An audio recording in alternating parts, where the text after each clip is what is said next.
Hey everybody, welcome back to Have I Got a Story for You? If you're a first-time listener, pull up a chair and get comfy. If you've been with us for a bit, we hope you're enjoying the first season of our show. Can you believe we're halfway through? And we have a very special surprise at the end of this episode, a kid-submitted story. I'm your narrator, Rita Toomey, and I'm delighted to work with the good folks at PJ Library to bring this story to you.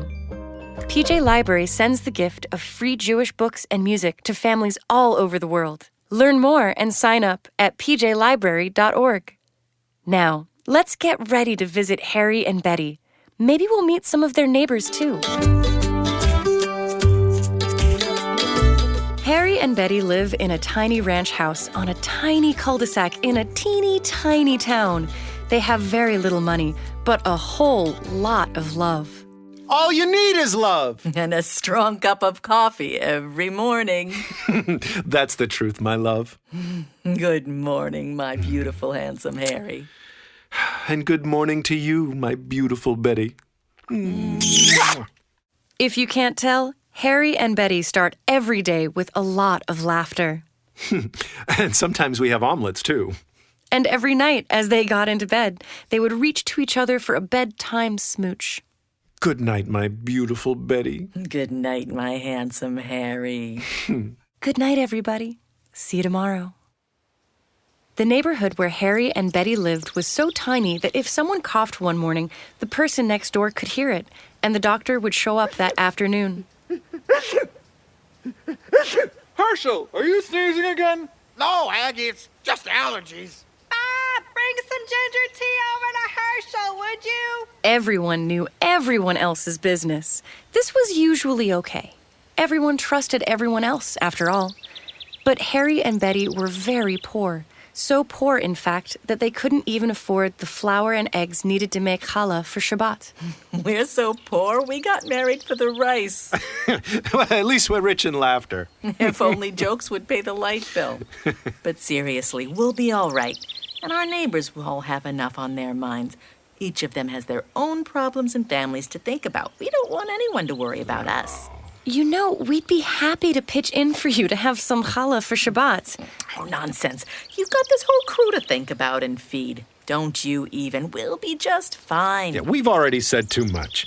Come on, Betty. We've got to get Shabbat dinner started. What are we having tonight? Same thing as last night.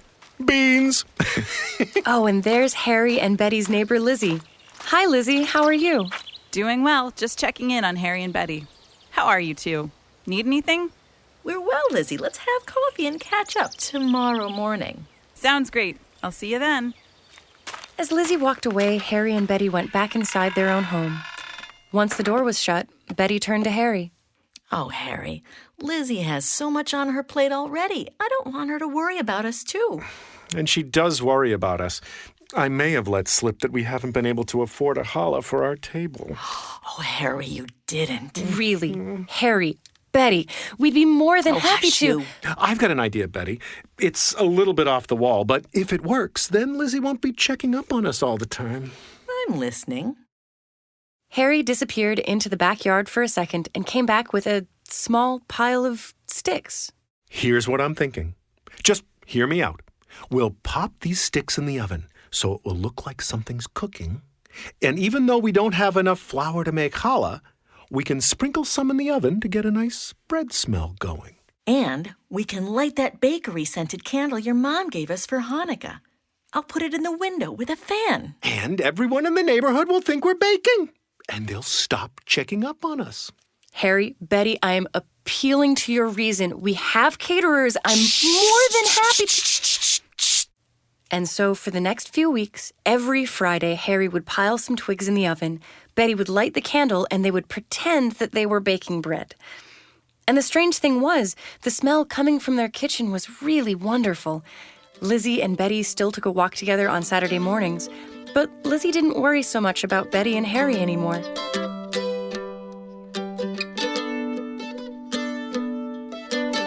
If I'm honest, I don't like watching my beautiful Betty go hungry. On Friday nights, we have the glow of candles, and we say the blessings together, but I'd like to give her a nice challah, too. I can hear her tummy growling at night. Then Harry had an idea. Oh, I bet old Tom at the co-op would let me barter some fresh-caught fish for some groceries. He's always cutting deals like that. And I know he's been short on fish lately. That's it! So Harry ran inside to grab his fishing pole and give Tom at the market a call. As it turned out, Tom was more than happy to employ Harry. So for the next week, Harry got up early every morning to fish and brought his catch in to Tom's market. Psst. Just taking a break from the story to enjoy the views while Harry does some fishing. It's so quiet and beautiful at the lake here. It's miraculous. And speaking of, long, long ago, there was a great and wise rabbi, Hanina Ben Dosa. Unlike other rabbis, he was known for making miracles. One of the most famous involved a bundle of twigs transforming into an oven full of bread. To learn more, and to find Betty's favorite challah recipe, visit gotastorypodcast.com. Okay, time to get back to the action. Ooh, nice catch, Harry! Betty was working on a surprise of her own. I took this free class at the library and learned all about selling handmade items online. Well, I've got a whole pile of doilies and scarves I've knit over the years just to keep my hands busy, and people love them. I just shipped out my first order. Now I can surprise Harry with some eggs for challah. If things go well enough, maybe I'll even be able to spring for a chicken to roast. And so every night after Harry went to sleep, Betty stayed up late packaging doilies, knitting scarves, and putting together orders for her shop. At the end of the week, Harry was out front trimming the grass when Lizzie stopped by. Wow, Harry, your challah smells even better than before. What is your secret? Oh, a baker never tells. Oh, how embarrassing. We've had to cut back a bit. Lizzie, would you like to come in and have a cup of tea? Now, as far as Harry knew, they only had twigs in the oven. But he couldn't bear to see Lizzie hungry, and he knew that he and Betty would always find a way to share what they had with others. Oh, Lizzie, is that you?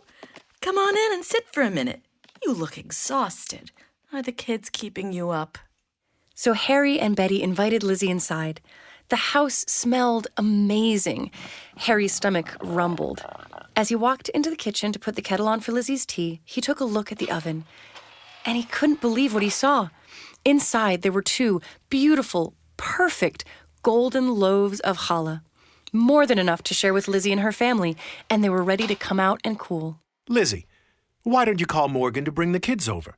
We can all enjoy Shabbat together. And so that evening, Harry and Betty hosted Lizzie and her family. They lit the candles, said the blessings together, and shared the beautiful loaves of challah together. After dinner, the kids sang while Lizzie played guitar and Harry told stories that he'd learned from his Zayda. What a wonderful evening. It is so nice to have company for a change. After everyone had left for the night, Harry turned to Betty. Betty, I expected to find twigs in the oven today, but there were 2 loaves of bread. How in the world Well, it was the strangest thing. I went down to Tom's to pick up some eggs earlier.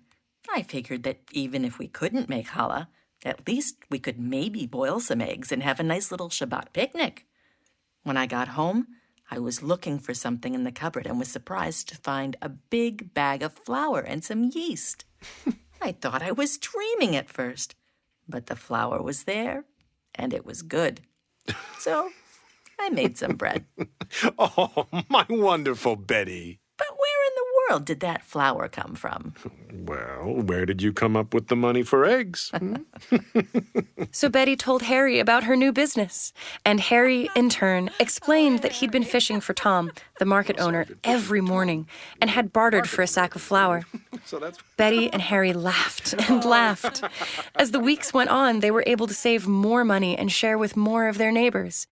Now, every Friday night, Lizzie, her family, and all of the other neighbors gather in the middle of the cul-de-sac for a Shabbat community dinner. Oh, hey, by the way, it's Friday afternoon. You're welcome to stay for dinner tonight. There's more than enough. And you'll probably get some good stories for your project. Oh, thank you. That sounds amazing. Speaking of which, Harry, we've got to get our bread in the oven or it won't cool in time. Right. We'll see you all tonight. Bye for now. See you soon.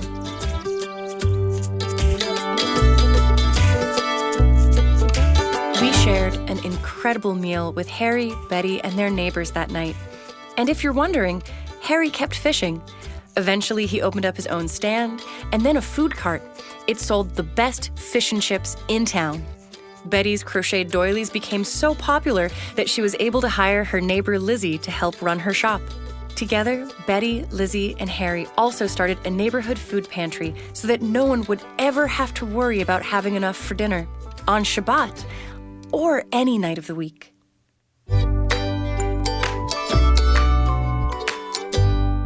And now for a wonderful surprise.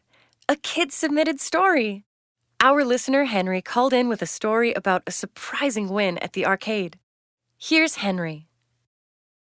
My name's Henry, and I'm 12 years old. Me and my dad and Awen, we went to the arcade. So I wanted to play a game that when you hit a hammer into a button, it will rise. If you hit the very top, and if it stays there for 3 seconds, you win that jackpot. Everyone's like, I bet you're gonna fail, but oh well. I hit it so lightly, just like, beep.